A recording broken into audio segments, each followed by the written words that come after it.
Good afternoon, everyone. Thank you for joining us for today's webinar, Shifting the Culture of Care in the Peel Region, co-hosted by Family Councils Ontario and CARP Ottawa. Today's guest speaker is Monica Goodban, manager of a multidisciplinary team supporting education and training in Peel Long-Term Care and Senior Services. Before we start, I would like to take a moment to recognize the land on which we are gathered today. We are meeting on the traditional territory of many nations, including the Mississaugas of the Credit, the Anishinaabe, the Chippewa, the Haudenosaunee, and the Wendat peoples, and is now home to many diverse First Nations, Inuit, and Métis people. We also acknowledge that Toronto is covered by Treaty 13 within Mississaugas of the Credit. We wanted to share a few logistics and housekeeping rules before we turn things over to our guest speaker. First, I will pull up this poll with one simple question asking which category among these you belong to. I will leave it up while I continue with my intro so you have time to answer. Thank you very much. You'll also notice that all participants are in listen-only mode. We have reserved time today at the end of the webinar for an interactive question and answer period. At that time, we invite you to use the Q&A box to ask your questions to the guest speaker. And please use the chat feature only if you're having any technical issues. Today's session will be recorded and will be made available to participants following our time together on Family Council's Ontario websites and YouTube channels. Now it's my pleasure to turn it over to today's co-host, Kathy Wright of the CARP Ottawa chapter. Thank you, Tay, and many thanks to all the FCO staff for their continued collaboration with CARP Ottawa this year. For those who are joining us for the first time, CARP Ottawa has been working with other chapters and organizations in Ontario to keep the conversation alive about all the positive opportunities that exist to enhance the quality of life for both those living and working in long-term care homes. We're very encouraged with the homes that have already transitioned from institutions to homes. But although the number is increasing, it is still a very small percentage of the 636 long-term care homes in Ontario. We're concerned that the general public and the media have already forgotten about the horrific tragedies brought to light during the pandemic. And you can help by sharing the information from today's webinar with your local MPP, city councillor, and/or social media platforms you might be on. If you're interested, or if you belong to a provincial organization that is or might be interested in working with us to increase awareness, please let us know. You can email us at ottawa@carp.ca, or you can contact us through our website at www.changeltcnow.ca. And I now have the pleasure of introducing our presenter today, Monica Goodban. Monica is the manager of a multidisciplinary team supporting education and training in Peel Long-Term Care and Senior Services. She's responsible for the implementation and sustainability of the butterfly model of care across the region. And working closely with leadership teams, Monica leads the spread of emotion-based approaches and supports knowledge development with sector partners. And it just so happened that it was in Peel Region that the journey began. The journey to finally change the culture of care in long-term care from institutions to homes. Thank you so much, Monica, for taking the time to present to us today. The mic is now yours. Thank you so much, Kathy, and thank you to the Family Councils Ontario and CARP for inviting me to speak at today's webinar. The focus of my presentation will be on Peel's journey to create emotion-based care home areas, and I recognize that you've likely heard from other organizations and other individuals who are also following the butterfly approach. So some of the details that I will share today may overlap with information that you have already heard, but what I'm going to aim to do is to candidly share with you some of our successes, our lessons learned while managing a change of this scope, and our opportunities for advocacy and partnership with stakeholders so that we continue to shift the culture of care for people living with dementia in our long-term care homes and our communities. Our journey implementing emotion-based care began in 2017. We knew we wanted long-term care centers to be full of love and laughter, where staff came to work and were willing to bring their whole selves with them, and where we were creating home areas for people living with dementia. But in order to get to that place, we needed to be fearless and we needed to be willing to take some risks. This was a powerful moment for me because as a young dietary aide working in a care home in 1994, I was challenged for doing more for people during meal times. It was really no issue for me if somebody asked me if they could have a dish of cottage cheese and some fruit and some cheese at lunch instead of a hot meal or a cup of soup. It was easy enough for me to give that to them. These items were on hand after all, but what I was told was we have a menu and we have two options to choose from, and we need to stick with that and not offer anything else. And that always left me with, well, why not? Why can't we give people what they would like to eat or drink or activities to do or whatever it might be? And that rigidity in the face of flexibility and opportunity for support has really stuck with me throughout my career in long-term care. And this is why I think the butterfly approach and emotion-based approaches, care concepts really resonate so much with me. We were introduced to the butterfly approach at the Advantage conference, where members of our senior leadership team heard David Sheard, the creator of the butterfly approach, speak, and it struck a chord with them. The region of Peel's long-term care homes were by almost every measure exceptional. We worked hard to create clinical care models that were based in evidence. We thought we were doing pretty well on government inspections. We were implementing a variety of tools and programs to improve our ability to care for people living with dementia. And by all conventional measures, this was exceptional. But the presentation was impactful because if we believed we were doing so well, if we were confident, why did his words hit so much? Why were they so impactful to us? And the answer is that our long-term care homes didn't feel like homes for people living with dementia. Real human needs for affection, engagement, understanding, and purpose were going unmet. We knew that we didn't need just another tool or program. We had implemented things like our Montessori approaches, which we had learned through Dementiability. We participated in the Registered Nurses Association of Ontario's best practice guidelines. And while each of those play a key role in our care model, we needed something deeper. Our culture had become focused on tasks and getting things done and our processes. So we needed to shift that. On the screen, you'll see images of Malton Village's Redstone home area, a pre-butterfly implementation.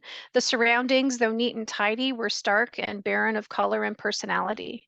These images represent the reality of a typical long-term care setting in Ontario. And we know we needed to do better and started with a vision to create living spaces that were welcoming, warm, colorful, and filled with items that connected back to the lived experience of people we cared for. And this is where we came to the butterfly approach. So next slide, please. After analyzing numerous dementia care models, we decided on the butterfly approach. And we chose it because the focus on the person-centered experience and because it involved a complete culture change. It also supported the Region of Peel's vision of community for life, where everyone enjoys a sense of belonging and has access to the services and opportunities that they need to thrive throughout each stage of their lives. Redstone, a home area at Malton Village Long-Term Care Center in Mississauga, was where we decided to pilot the model. And we chose Redstone home area at Malton Village because it was one of our most challenging home areas. It had high staff sick time rates, high acuity for people living on that home area, and unhappy families. We decided that if we were going to pilot this model, we were really going to put it to the test. Our initial pilot project of the butterfly approach began with Dementia Care Matters, which is now Meaningful Care Matters. And on the screen, you'll see some of the key components of support that Meaningful Care Matters provides to organizations who are implementing the butterfly approach. Next slide. Our implementation journey required a comprehensive plan, leadership and staff training, working to get to know the person's life history and experiences of people living on the home area, how they influenced the work that we do and what we did to support people on those home areas, and observed shifts in the actual care approaches that were being demonstrated by people who were working on the home areas. And then, of course, ongoing evaluation of our successes. After a successful pilot project on redstone home areas, we began to gradually shift and spread throughout our remaining home areas. And on the screen, you will see the implementation timelines that we followed over the last few years to spread the approach throughout each one of our 5 long-term care homes. Our journey to implement the approach was not an easy one. From the ongoing sustainability and change management with staff and leaders to the monumental impact of the pandemic, our implementation timeline was greatly affected. That said, we've begun to gradually reset the culture of care through 2021 and 2022, and we continue to refine and improve our approach still today. Will we ever be 100% perfect all of the time? The reality is probably not. But what is important is that we are making the changes to support our residents and caregivers in more person-centered ways, and we're supporting our changing workforce with training and coaching so that they can then practice the emotion-based care approaches throughout any long-term care home area that they may work in.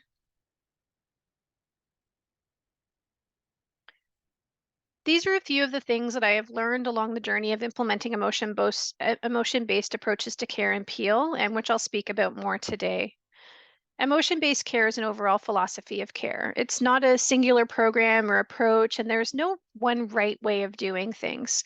Care providers can weave together strategies used in a number of approaches to meet the needs of people in their care and that align with their organizational culture. However, these approaches need to be embedded in every aspect of operations, from policies to processes to hiring, as well as caregiving on the front lines. Changes to the physical space are the most visible and often the most impactful when people enter a home area that is implementing the butterfly approach or emotion-based care approaches. And it's most notably due to the very bright and vibrant wall colors that we place in the home areas. Changing the physical space is more than the wall colors, though. It's more than the furniture. It's about creating homes and places for living full and vibrant lives.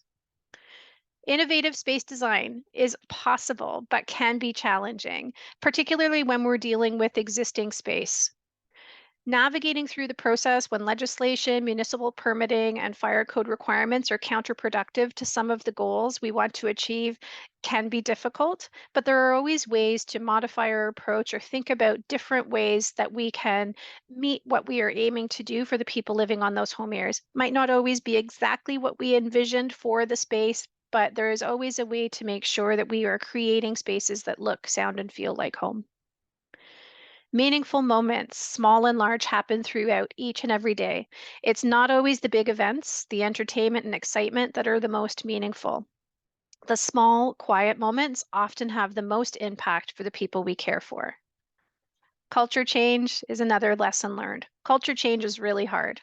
Broadly across the long-term care center, we've been so set in the duties of caretaking, where everything is scheduled and follows a set routine, that we've forgotten about the duties of caregiving, where the person comes first and all of the other tasks and duties come second. And lastly, long-term care operators and partners need to continue to advocate for the inclusion of emotion-based approaches to care in all care models for all people living in long-term care, and explore opportunities for partnerships within your organization and outside of it. Look to the work of others and use it to guide your programs or practices, and participate in research studies that focus on living well with dementia, and embed those findings and elements from those studies into your processes and policy. And next slide, please.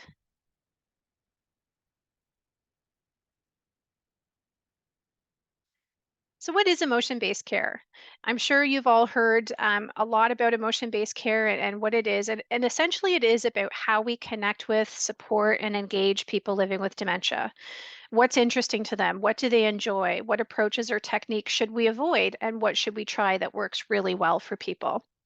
The images shared here depict some of the ways in which we support people, including the use of doll therapy and the creation of getting to know me resources, such as the sample word cloud that highlights many of the things that are important to me. So this is an example of the word clouds that are outside of people's bedroom doors. They're also more centrally located for people to refer to. They just give quick snippets of information about what I like and what resonates with me so that I'm able to then connect with people based on that information that's been provided in their word cloud. I can change the moment with a person if I know a little bit more about them. I could talk about travel or about being a parent or a sister, and using that information to help de-escalate, help change the moment, help engage and connect is one of the most important aspects of butterfly and emotion-based care approaches. So again, there's many different programs, approaches, and models that follow emotion-based care principles, including the butterfly approach, the greenhouse project, the Eden approach, and Dementia Abilities Montessori approaches. Care providers can look to each one of these approaches for strategies that can shape and shift their care culture. And while they do differ from one another, at the root, they all focus on the same thing, ensuring that people living with dementia are able to thrive and continue to live vibrant and rewarding lives. We've chosen to follow the butterfly approach. But again, it's important to note that there's no one right way of doing things. As long as we're all providing emotion-based care, and as a sector, we're championing an overall change to the accepted models of care that have been prevalent in long-term care for many years. Next slide, please. So earlier in my introduction, I talked about the importance of embedding emotion-based care principles within the broader culture of the organization. So it needs to be in processes and programs and service plans. And one of the ways that we ensure that we're able to sustain a different culture of care is embedded into Peel's long-term care and senior services, service plans and deliverables. One of our goals in that service plan is to deliver person-centered care that is informed by diversity, equity, and inclusion. And within our homes and through a lens of health equity, we're planning for a spread of emotion-focused care approaches beyond our designated butterfly home areas or designated areas where we've implemented emotion-based care approaches. A whole home shift in the care culture needs to be considered in order to be truly equitable for all of the people that we care for. Again, care providers and organizations that are considering implementing emotion-based models of care should also consider the benefits and impact of a whole home approach from an equity perspective and also from a culture change perspective.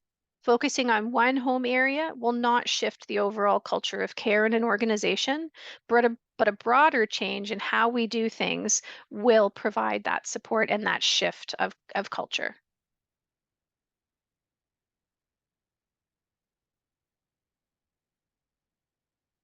And next slide, please. One of the things that I love talking about is meaningful engagement. And what does meaningful engagement look like? Here, I'd like to introduce you to Barb and Brittany. This picture is a great demonstration of what it looks like when we create moments, whether actively or passively, within our home areas. You'll see that Barb is wearing her shades. She's taking care of two babies. She's got a teddy bear, some yarn, and a flower that she picked from a floral shop display sitting on her assistive device.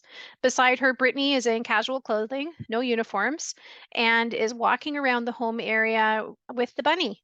So this is our pet at one of our homes. The bunny is going for a visit, and she's bringing it around to see people so they can touch the bunny or hold the bunny or even talk about their current or past pets. This is what going with the flow and letting people be free in their day looks like. We won't correct Barb that she doesn't need sunglasses indoors or that she has two babies and that she should put the flower back. These are all things that Barb has self-selected to engage her in that moment and that Brittany's supporting by walking with her and not redirecting Barb to do something different or behave in a different way. Our interdisciplinary team has been instrumental in the success of our journey, and all team members shift their care approach to focus on being present with people during interactions. And we strive to balance the clinical care support with the emotional connection that's craved by so many people living with dementia. We want to create moments, however large or small, throughout the day so that we can influence the emotional well-being of people in the home area. Enabling staff members to pause and connect and to break out of the institutional and task-based practices that we have long held onto is difficult. Some team members wonder why it has taken so long to shift the way we do things, and other team members may have a harder time of breaking out of their routines, perhaps for fear of reprimand or fear of not meeting legislative or process-driven requirements. And next slide, please. Space planning and creating spaces is another love of mine. So today our home areas have shifted from the blank, sterile spaces that you saw at the very start of my presentation to spaces that are vibrant and colorful as we aim to create those spaces for living. Here you will see the entryway to one of our home areas. The families and residents and team members said very clearly they wanted a garden, a big, beautiful, lush garden to lead into their home area. And that is what we created for them with a pretty purple door. Outside of this home area, there's seating areas and a mailbox, as well as a flower stand for people to pick flowers or drop mail or pick mail up. Leading into every one of our home areas, you'll find entryways that are decorated to look like the entrance of a home, and that creates that welcoming environment, that welcome to the space, to the home where people are living. Resident rooms and doors are also personalized to the individual's preferences, including the color and style of the door or the use of flowers or masonry. If somebody is from or had a door that had a certain color or a certain type of door knocker, they always had flower pots. We'll do our very best to replicate for that look for them when we're implementing the butterfly approach and emotion-based care approaches. And we do that in collaboration with both the resident and their family and or caregiver if the resident is not able to share what their preference is. Our home areas also incorporate special mementos belonging to people we care for. So in our corridors and in our lounges, we've intentionally included wedding photos, pictures of travel adventures, hobby photos, sports photos, anything that reminds us and shares with our team members and others of the lives well lived of the people that we care for. It also gives that opportunity to stop and connect and say, "Hey, is this is you?" And let's talk a little bit about that trip that you took and hear from them and learn from them about what it is that they experienced and what they loved doing in their earlier lives. And of course, the use of vibrant color in our home areas is planned with intention. The walls are painted in very bright and vibrant color schemes to assist with visual recognition of space for people with diminished sight and to help them distinguish between places where people gather and places where people sleep. The use of color in this way can also assist with wayfinding for people who are in the earlier phases of dementia. So, for example, Mr. Smith may be aware that he lives in the yellow hallway and that he has a blue door, and team members can help with redirecting and prompting him to look for that hallway and that colored door to support his continued independence. Within our home areas, we have common spaces and neighborhoods.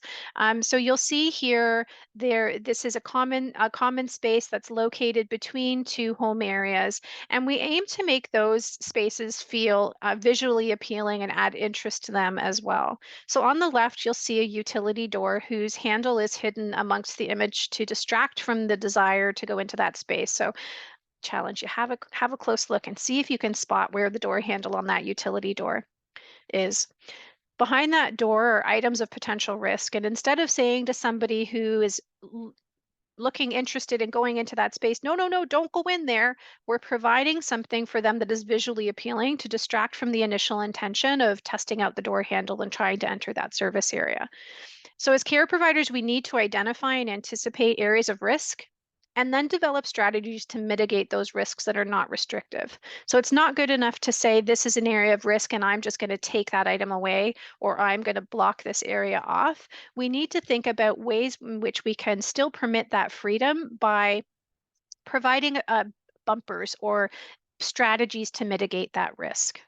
So this is an example in one of the ways we do that. We mirror or we camouflage service doors to take away that desire to go into the space. You'll also notice at the top of that image on the left a street sign. These are added to our home areas to help shift the language from unit to neighborhood. On our home area. So here we see the laneway or hallway leading into Ocean View. And for people who lived most of their lives in Mississauga, you may notice that the street sign is blue and white. And this was done with intention to mirror the color of the street signs in the city where this home is located. And that reinforces that past connection to familiarity and community while also creating the space that feels a little bit more like home. And on the right-hand side, you'll see two office doors. So these two office doors do open into that gathering space and that neighborhood. And we wanted to make sure that the office doors were also incorporated into creating that welcoming space where people can congregate.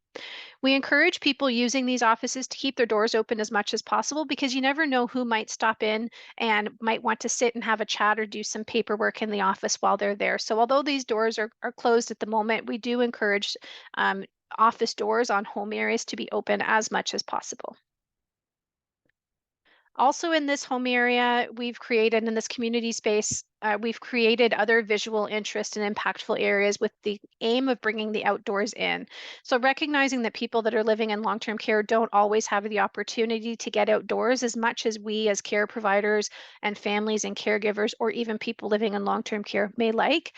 So we create opportunities to bring the outdoors in. And this image is a visual showing you a flower shop in the background. And in front of that flower shop, there's a cart where people can pick and sort flowers if they wish. This is where Barb, from our earlier slide with meaningful moments, this is where Barb picked her flowers from. So yes, the flowers go missing, and that's okay. What's most important is that when this happens, to remember that someone was engaged and enjoyed the flowers. We can always replace what's been misplaced or borrowed. What we want to do is reinforce that connection to activity and engagement and visual interest and access to outdoors. Along with that, we do create other spaces within the home area that are visually interesting, that have activities that people can connect with, whether actively or passively. They may want to sit on a park bench with a mailbox beside them. You may also notice the bird feeder and the vines. This is a space where a person always wanted to sit or always wants to sit on this home area, so she can look all the way down the hallway into the dining room and see the comings and goings of everybody coming onto that home area. So we added a bench to that space for her with a brick applique behind the bench. The bench does have a pillow and some blanket, throw blanket on it now to make it a little bit more comfortable. But we added that space for her to be able to sit comfortably with herself and somebody else if they wanted to join her. Also, there's other little touches throughout home areas. So here, for example, on the immediate left, we have a sewing station with bobbins and thread. This is where that risk mitigation comes in. Could people take a bobbin off of the spool and walk away with the thread? Yes, absolutely. Are they going to do something that could harm themselves with it? Probably not. They probably just like the color or they want to have something to fiddle with or touch. So we use that approach and think about that risk mitigation of what's the actual likelihood of somebody doing this. And we make sure we still have opportunities for freedom and engagement within those home areas. In the middle is an example of one of our open kitchen areas. So we're fortunate that at some of our homes, we are able to have working ovens and stoves within the home areas that have an emergency on-off switch. And this is one of the examples of that. So on this home area, regularly throughout the day, especially in the mornings, there will be baking and cooking happening that the people that are living on the home area are involved in. And this is just a visual. I think it's muffins in the oven to give you an idea of some of the ways in which we create home-like environments. Next slide. So one of the other things that we've learned along our journey is that innovating space and creating opportunities for innovative space design and dementia care is something that's very important as well. And here is an image of the new Seniors Health and Wellness Village at Peel Manor. I've included a link at the bottom of the slide there that if you would like, you can view a video on YouTube that gives a fly through of the new Seniors Health and Wellness Village. This is our new long-term care home that is being built in Brampton on the compound of a current home. So it's currently situated on the grounds that Peel Manor Long-Term Care is on, and this home is being built immediately behind it. Once this home is completed and people are moved in, the prior home, the current home, Peel Manor, will be demolished. So this new home includes expanded adult day services for up to 100 people with 8 respite beds operated through the adult day services team. There's also a community program area including a dental clinic and a proposed community bathing program, as well as a 29-bed transitional behavior support home area that will also follow emotion-based care principles. When designing this space, we worked with the designers and the project team to conscientiously plan for smaller households. So our home areas, our resident home areas are actually 29 or 30 bed, but within those home areas, we have the ability to create smaller households. And those households are what we focus on. Our households are about 14 or 15 beds, and each home area does have a dedicated isolation room. In the households, there's also smaller dining spaces with open, accessible kitchens. There's large balconies for outdoor space, and there's indoor atrium spaces that are fully glass enclosed to bring the natural light into the home area. A huge feature in this home is every private room does have shower facilities within their bathroom. And I know that is a great feature to have in new long-term care builds. And again, we do have a transitional behavior support home area that will be operated in the new Seniors Health and Wellness at Peel Manor. It's intended that this home will be opened in the springtime of 2024, and we're looking forward to having the people that we care for in the current Peel Manor move over into this new home. Here is an example of one of the two of the dining spaces. So on the previous slide, I had mentioned creating dining spaces that are more open and accessible. So this is an example on the left of a traditional servery with a steam table where everything is behind a locked door. So people can't necessarily get in and out of the food prep spaces, and things are very kind of contained and restricted to only those who can get in and out of the spaces. So again, with building space planning and permissions, we're not able to take any of these walls down, but we needed to find a way to create something that looked more visually appealing for the people in this home area. So we added some visual interest to the servery, creating an outdoor market look to the space. On the right side, you'll see an example of the new dining space at the Seniors Health and Wellness at Peel Manor. So you'll notice the key difference is that this space is open and accessible. So people have an opportunity to either stand or wheel up to the counter where it is a lower counter for accessibility, and they can participate in support meal prep activities, baking, cooking, doing dishes, whatever it might be.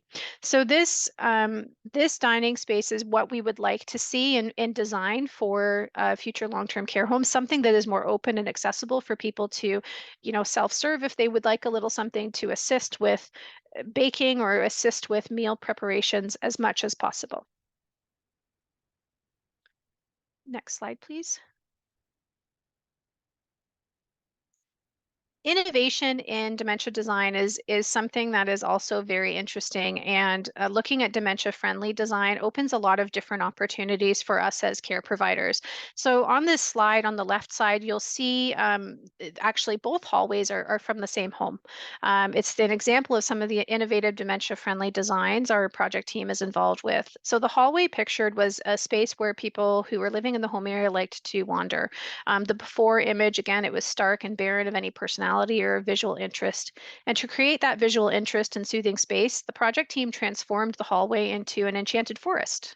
So we had a team of painters come in and create this forest for us, where staff can connect to wireless speakers to play birdsong or sounds of water throughout the day, and evening sounds such as crickets chirping to help orient a time of day and help minimize heightened expressions that are common during transitions from day to evening. Our work has also included the collaboration of the Seniors Health and Wellness Village, and as we were designing, or as the project team was designing that space, the Butterfly Project team was involved with some of those plans with respect to different colors, different finishes, etc. Next slide, please. So that's essentially that's what we've been doing in Peel with respect to implementing butterfly approaches and emotion-based care approaches. And some of the things that we've learned along the way, again, is includes the culture change, and that culture change is difficult. One of the most critical and most impactful things to ensure that the culture change actually sticks and is sustainable is leadership buy-in, and the ability of leaders to influence staff and their teams. Without a consistent demonstration of alignment to emotion-based care models, staff will revert back to known habits relatively quickly. And we see this when we have an outbreak. All of a sudden, we begin a task or routine focus again, and it's difficult to then shift back out of that into an emotion-based, person-centered focus. So it's really important for the leaders then to help support, to break that cycle and reinforce and demonstrate the behaviors. This leads me to the second point of leadership visibility. And I say this with acknowledgement that being a people leader in long-term care is an incredibly difficult role, but people leaders also need to make a concerted effort to be more visible and present on their assigned home areas, to check in with staff, to visit residents, and to assist when needed. Also involving the interdisciplinary team in planning sustainability activities and sustainability tasks is a great way to keep people connected, even those who are resistant. We can lean in with those people, learn more about where some of the barriers are, and oftentimes those resistors are the great resource at identifying the problems and also the practical solutions to the problem.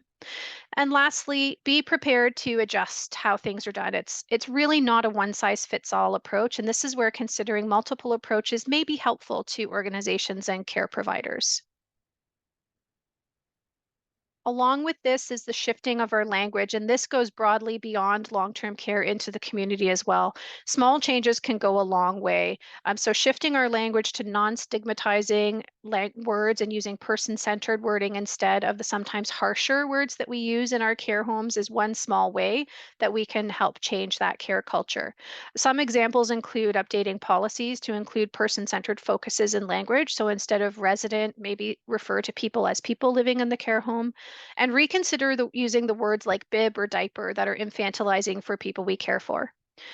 Most importantly, call people by their given names or their preferred method of address, or even the people who live here, and referring to spaces that people live in as home areas or neighborhoods instead of units. Each one of these small changes in our language will help to shift the overall culture more broadly among our staff and our care partners. Next, we also look at shifting our actual care practices. So broadly across the long-term care sector, we've been really set in duties of caretaking where everything is scheduled and follows a set routine, and we've forgotten about the duties of caregiving, where the person comes first and all of the other tasks and duties come second. Getting staff and leaders and even the ministry to shift their viewpoint and adjust the how we do things is challenging, but we'll continually provide staff with training and support to help guide their practice in ways that are person-centered and which align with emotion-based care approaches. With respect to people resources on Butterfly Home Areas, we did add 7 full-time equivalent team members to each home area, and these resources were primary nursing related roles. And at that time, we were assessing the needs. We recognized that there were changing care needs and acuity levels in our homes, and we wanted to balance those care needs as we were launching this approach. But in hindsight, we may have missed an opportunity, and I'm speaking specifically about the important role of recreation team members on home areas. They are very experienced, as we know, in engagement and social activities, and when we consider the gradual increase of direct care resources under the 4 hours of care funding, there was an opportunity to also consider how the funding structure looked to add additional recreation staff to support with social engagement and emotional connection on home areas. I really can't stress enough the importance of all of our team members who work on home areas, but when we look at staffing models and staff funding, the bulk of resources is allocated to positions that provide clinical care, and there's an emerging opportunity to advocate for improved ratios for therapeutic recreation roles within our long-term care homes. And I recognize that I'm just about at time. So as quickly as possible, I'll speak a little bit about sustainability and advocacy. So on the next slide, you'll see some of our sustainability plans. And as I had mentioned earlier in my presentation, it's imperative that culture change is embedded within the overall culture of the organization and or a department. So it is an organizational focus, dementia design and development of dementia-friendly spaces, resourcing, financial resourcing, people resourcing, and connecting the approach to the overall evaluation of the Region of Peel strategic plan are all efforts that we do to make sure that there is sustainability and a broader culture change. We include people focus as well, so enhancing recruitment strategies to hire people with a similar vision, using emotional intelligence and focusing in on how we can recruit and support people in ways that are more empathetic and less task driven. And lastly, process work. So working with internal partners, we've been enhancing our evaluation model using a quintuple aim framework so that we can measure the success of emotion-based care within our homes. And then again, embedding all of these elements into existing policies and processes, refining our care plan language, and making sure that we're using non-stigmatizing language as much as possible. And lastly, with respect to advocacy, next slide, please. Oh yeah, this one with the image there. So Region of Peel's advocacy efforts have continued, and you may have heard in the media that there was an announcement last month about the canceled dissolution of the Region of Peel, and we were thrilled with that announcement because we can now continue with some of our advocacy work and advocacy efforts. Some of these efforts include engaging with the Ministry of Long-Term Care during the development of the Fixing Long-Term Care Act. We've successfully applied for and received funding under the Public Health Agency of Canada's Dementia Strategic Fund to develop and facilitate emotion-based care for first responders in Peel Police, Peel Paramedics, and Caledon OPP. Pictured here is an image that was included in our Life is Beautiful exhibit through the Peel Art Gallery and Museum archives in 2022. And also collaborating on the Seniors Health and Wellness Village for dementia-friendly space design. And lastly, expanding the transitional behavior support services within Peel. We're introducing a second transitional behavior support home area at Peel Manor in the near future.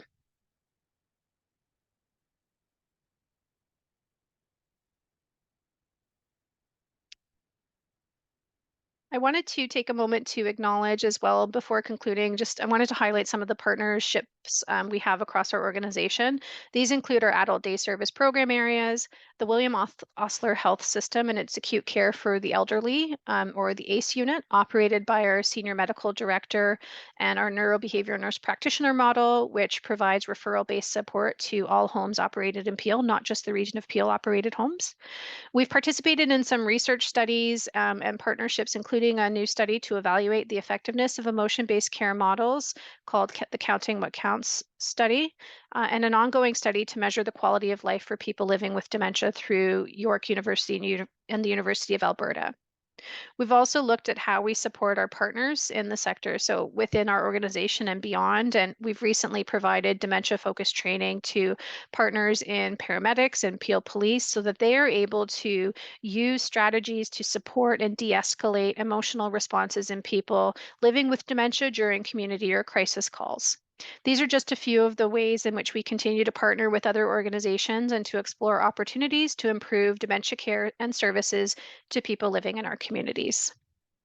And that concludes my presentation. I thank you so very much for listening, and I'm welcome your questions. Thank you. Monica, that was wonderful. Thank you. You've done a lot of great work, and you've given us pause to consider some things that could perhaps be translated elsewhere. And the number of questions that have come through are quite amazing, but I've been trying to group them together and sort of address them in a group. One of the areas that seems to come forward is more about staffing and so on, and evaluation. So you mentioned at the beginning how difficult it was with culture change and how this all evolved. And it's so hard because of the way that staff may be trained, the way they're thinking, regulations, so on and so forth with the task-based thinking. And do you find a difference with the staff and their mental health and wellness? Are they staff staying in your homes, or are they leaving? Like, how do you evaluate how well the staff are doing in this environment? So there is, we do have staff surveys that are conducted by our broader or corporation. So they come from our corporate office called the How Are You Doing survey, which is measures intention to stay as part of the survey. That information is then disseminated down to the departments and the homes to identify where there's a potential area of risk or where there's opportunities to improve. But that's a really kind of broad picture of our staffing and how we kind of assess where people are at.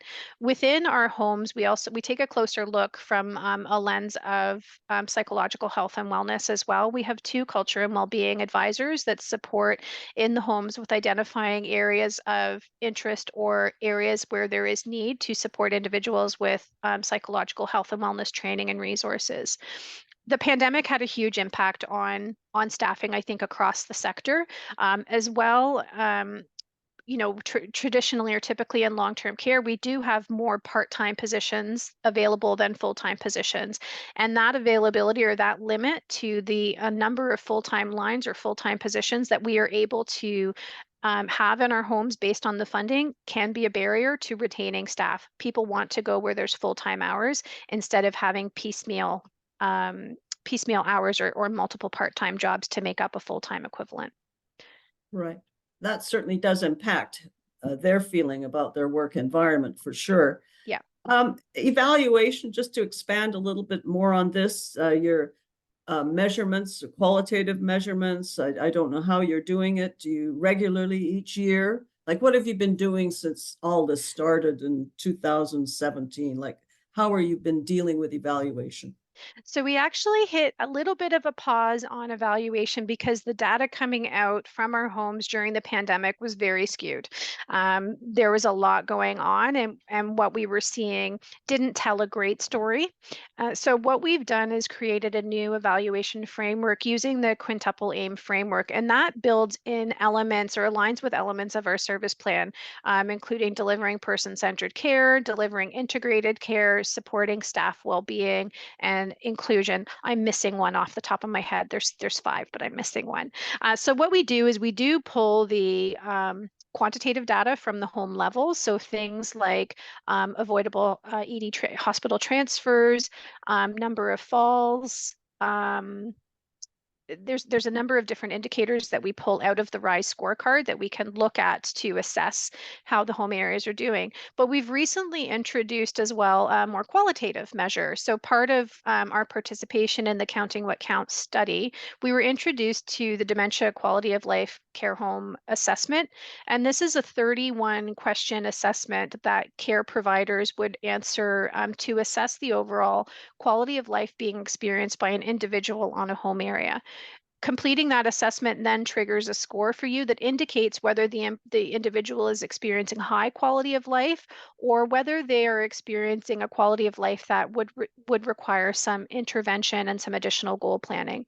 So we've just introduced that just this month. It's on Point Click Care now for our butterfly leads working in the homes to use. They'll be doing that assessment quarterly to align with care plans, and following that, they'll be determining what do we need to maintain the quality of life for people we're caring for, or how can we care plan for interventions and goals to improve quality of life.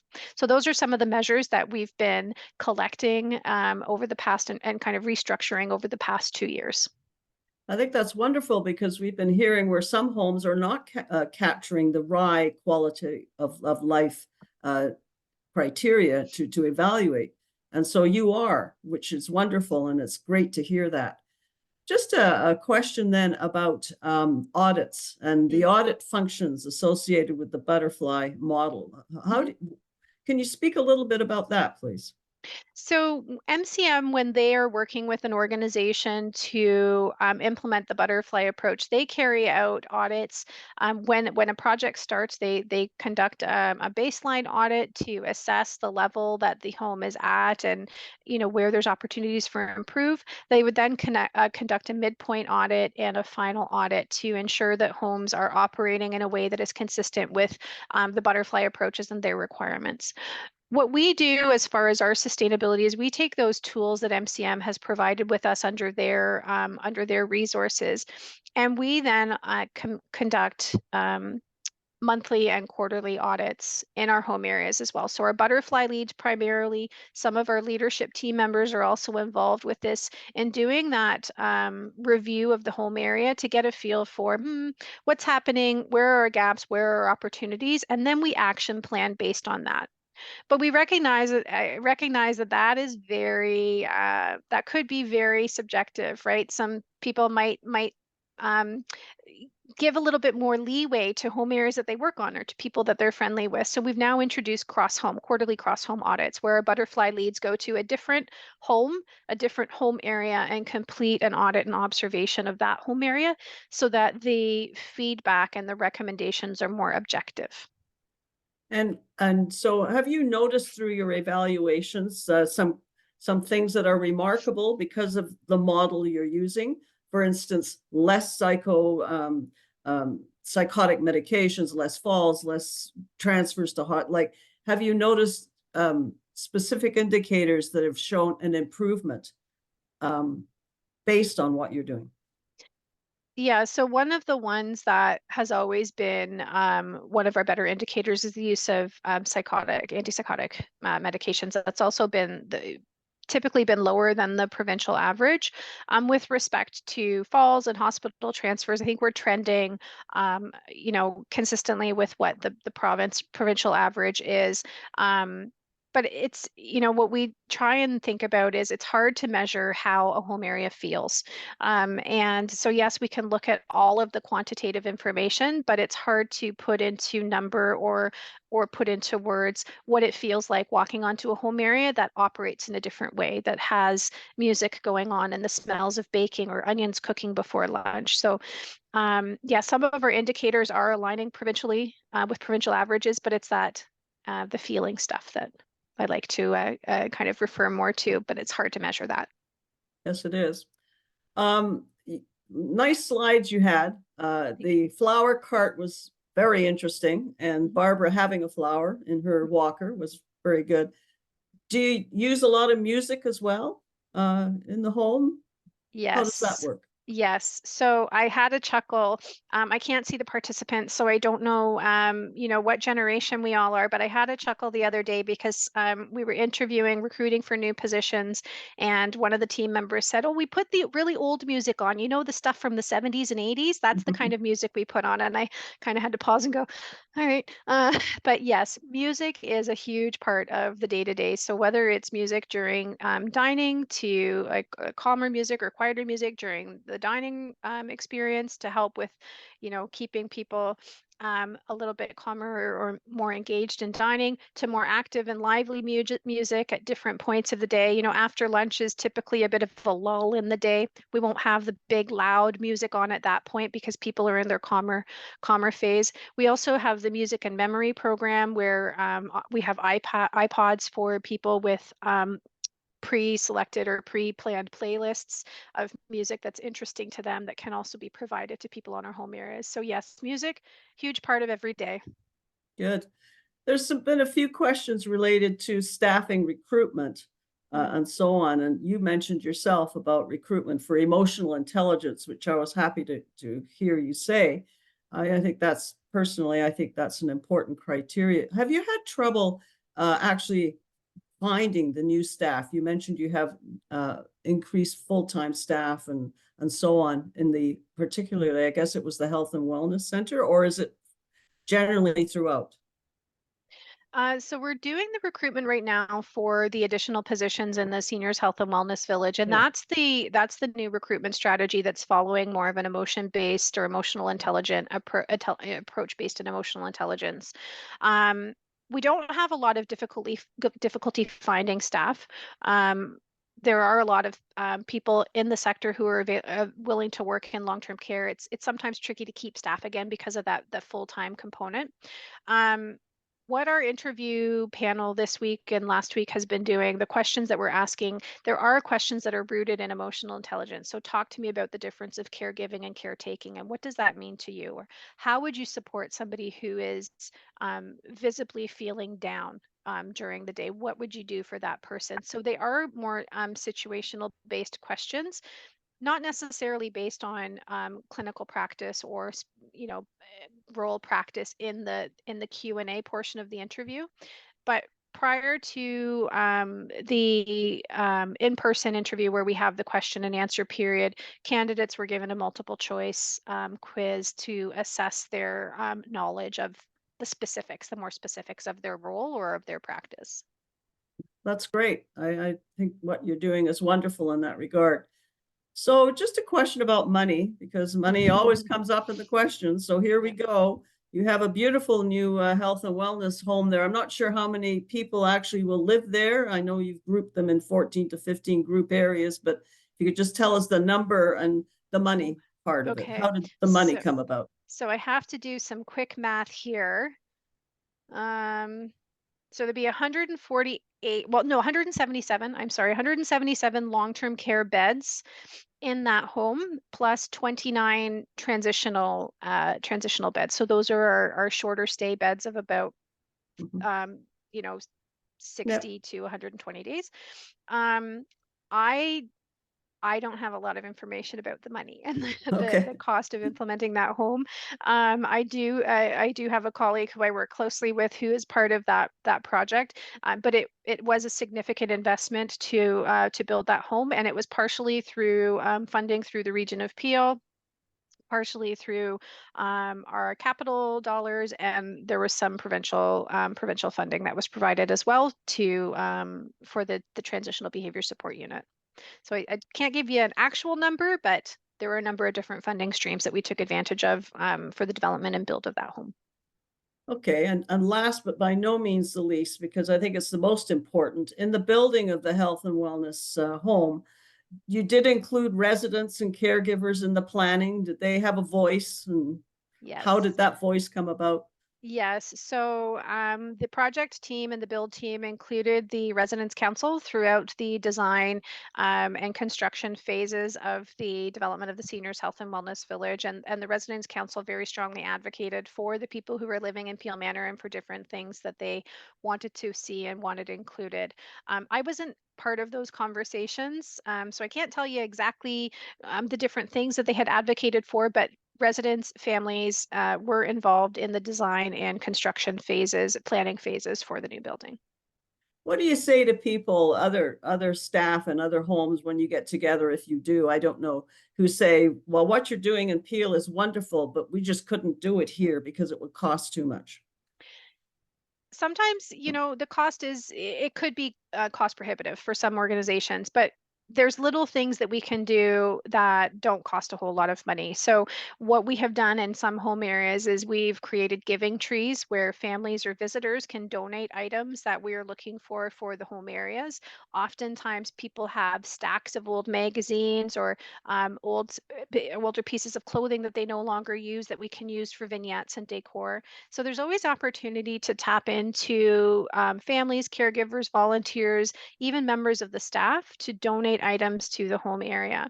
I don't necessarily think we need to paint home areas the bright, vibrant colors. It's very nice. It is very visually impactful, and I do love it. But even if you go with a more muted color as part of your preventative maintenance or your your general upkeep of the home, even if you select a different color than beige or white or cream, that can go a long way, and that would keep costs down as well. The door images for people are lovely. They are I think to do about 30 doors as well as service doors is about $35,000, so it is quite expensive.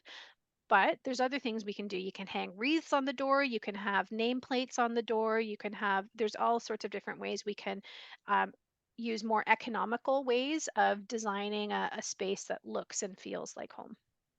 I guess our time is out and I have lots of questions I could still ask. So thank you so much, Monica. It's been so insightful and you're doing a marvelous job. And thanks for sharing your expertise with us today. And Thank I'll you, now Jay. send it over to Tay. Yes, I'm just going to do a short closing remarks. Thank you so much, Monica, once again for your wonderful presentation, and to Mark and Kathy from CARP Ottawa for co-hosting today's event, and for everyone for being present and being interactive today. A reminder that a recording of this webinar will be sent to you shortly, hopefully by next week, alongside the presentation slides. And if you have any questions, please reach out to me, and please stay tuned for information on our next events. Thank you very much, everyone. Have a great day. Thank you.